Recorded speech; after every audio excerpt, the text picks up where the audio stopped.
Amoureux de mon ami, je me souviens plus du monde sans toute la variété de la variété française, moitié homme, moitié. Je m'appelle Mike Ibrahim, je suis auteur, compositeur, interprète. Je pense que c'est bien résumé en quelques mots. Bonne question. En fait, chanteur, je sais pas si on devient chanteur en fait. Moi j'ai, comme beaucoup d'enfants qui adorent la musique, j'ai toujours chanté. Après, le fait de chanter, je pense que ça me vient surtout de voyages en voiture. Je me rappelle avec mon père où on faisait des longs trajets en voiture. Et du coup, lui, il chantait beaucoup. On écoutait plein de choses différentes. Enfin, ça allait de Jacques Brel à James Brown, en passant par les premiers trucs électro. Je sais pas si tu connais Vangelis, Michel Jarre. Enfin voilà, on écoutait vraiment plein de choses. Et c'est vrai que souvent en voiture, c'est vraiment le truc où tu as envie de chanter. Donc je pense que c'est là que j'ai vraiment commencé à aimer chanter, à crier un peu dans la voiture. Voilà, après il y a une envie de raconter des histoires, d'écrire des chansons qui sont pas uniquement liées au chant, quoi. C'est un très bon souvenir parce que c'était un premier disque avec une maison de disques qui était Universal, des gros moyens. Un réalisateur qui s'appelle Jean-Louis Pierrot, qui a travaillé par exemple avec Bachung ou des gens comme ça. La nuit je mens, je prends des trains à travers la plaine. La nuit je mens, je m'en lave les mains. C'était super d'arriver avec ces chansons toutes fraîches et pas complètement dégrossies, et de pouvoir travailler avec ce qui se faisait de mieux à l'époque, voilà, en termes de studio, en termes de musiciens, en termes de réalisateurs. De mon ami, amoureux de mon ami.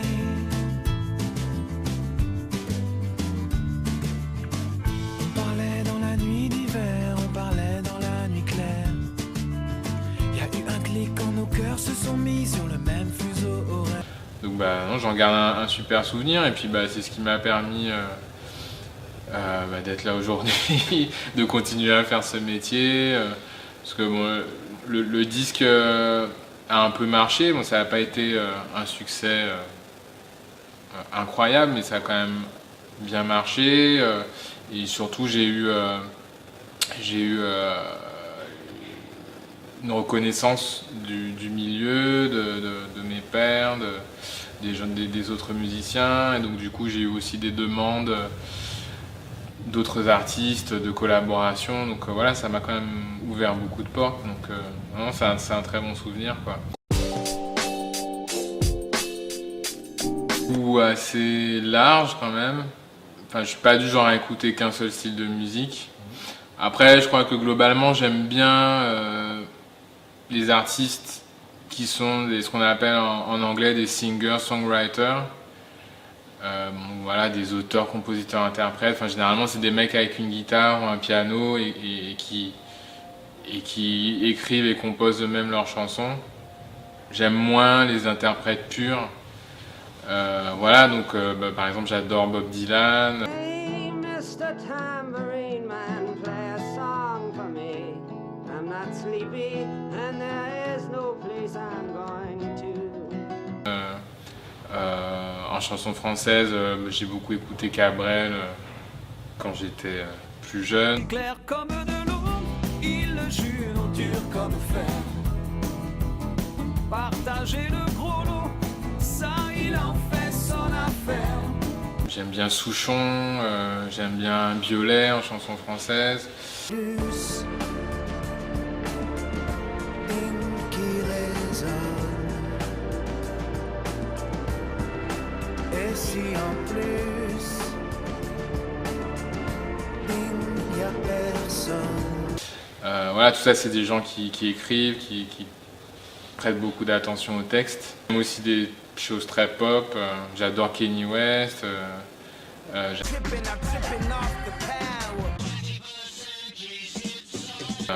de rappeurs, Jay-Z,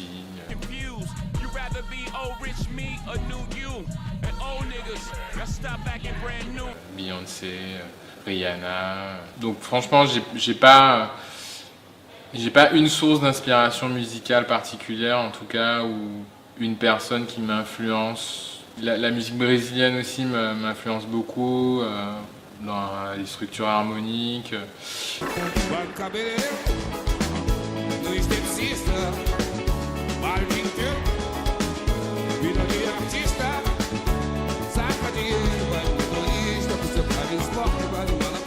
Parler d'un Route du Nord, c'est plus un album cinématographique en fait.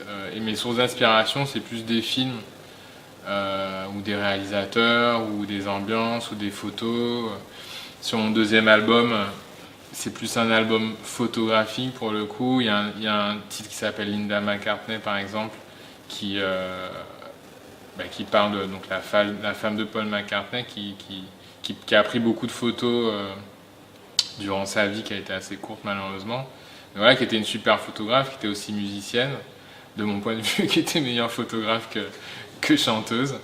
Et voilà, donc par exemple j'ai fait un titre sur elle, sur ses photos, sur qu'est-ce que c'est que de prendre des photos. Enfin, je pense que c'est une question encore plus difficile pour un musicien qui commencerait à faire de la musique aujourd'hui, parce que c'est tellement ouvert, il y a une source de connaissances tellement grande avec Internet, etc. Quand tu posais la question à Bob Dylan, il te disait c'est Woody Guthrie qui l'a inspiré.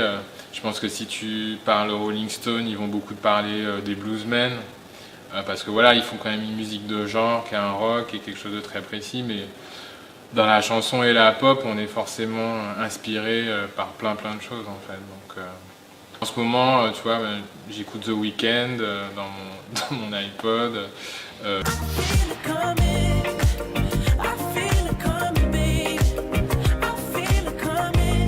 J'écoute des vieux albums de Bashung, Vampire Weekend.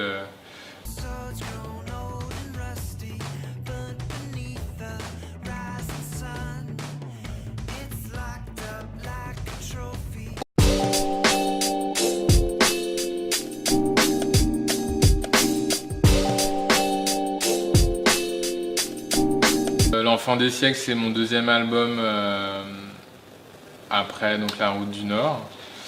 C'est un album qui est plus sombre que La Route du Nord, presque un peu pop rock par certains aspects. Je ne me souviens plus du monde avant ça.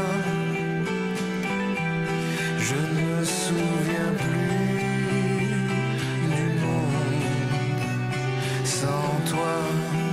Mais aussi un peu folk, très écrit, très littéraire, très photographique comme je disais tout à l'heure. C'est un album qui a été réalisé par Pierre Giaconelli, qui est un réalisateur qui a travaillé avec plein d'artistes,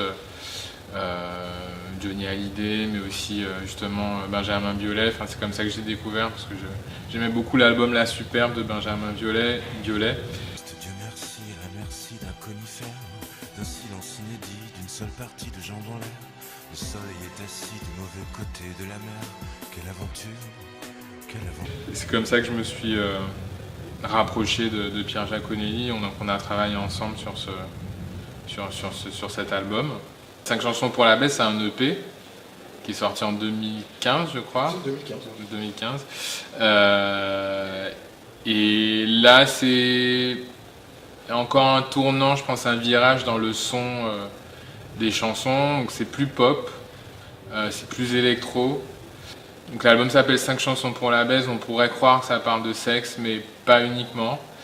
C'est aussi, je pense, surtout un album qui parle des problèmes de société, en fait. Écoute, je suis d'origine malgache, comorienne par mon père et afro-américain, breton par ma mère. Voilà. Mais je pense qu'on devrait se concentrer plus sur qui sont vraiment les gens dans leur cœur plutôt que dans leur ADN, peut-être. Parce que pour moi, la baisse, c'était aussi une façon de dire, de décrire la situation dans laquelle on était. En fait, on se fait tous un peu baiser en ce moment, on est tous un peu dans la merde. Et donc les chansons pour la baisse, c'était aussi l'idée de faire des chansons qui nous réconforteraient dans une période qui est assez sombre, je trouve, socialement. Et du coup, voilà, j'avais envie de faire des chansons assez enlevées, assez rythmiques, assez dansantes. Et je pense que c'est aussi la grande différence avec les 2 premiers albums, même s'il y avait des choses dansantes sur les albums précédents, mais l'EP 5 chansons pour la baisse est vraiment dansant en fait. Et moi j'avais vraiment envie d'essayer de retrouver une forme de kiff un peu immédiat quand je mets une chanson, juste avoir envie de danser. Et après, si j'écoute, de me dire ah tiens, il y a quand même, ça raconte quand même des choses intéressantes, quoi. Comme plein de parenthèses, des chansons pour danser et puis celles pour la baise. Ça saurait si cette cam était hollandaise et si personne ne soufflait sur les braises. On est là mais pas vraiment à l'aise, pas bien installé, le cul entre 2 chaises. Ça saurait si cette cam coulait comme de l'anglaise et si tout le monde coursait. Moitié homme, moitié chanteur de la variété française. En même temps, je parle du problème d'être métissé comme moi ou d'être dans une société qui doit essayer d'accepter ses différences. Enfin, bon, c'est tous les sujets dont on parle en ce moment et que certains refusent d'aborder et qu'on reproche à d'autres de trop aborder. Mais voilà, en tout cas, moi j'aime bien parler de ces sujets-là. En plus, je suis moi-même un produit d'une France très diverse. Je vous conseille cette EP parce qu'il est enfin voilà, je suis curieux à nos internautes qui nous regardent d'avoir un feedback et des retours sur ces chansons-là.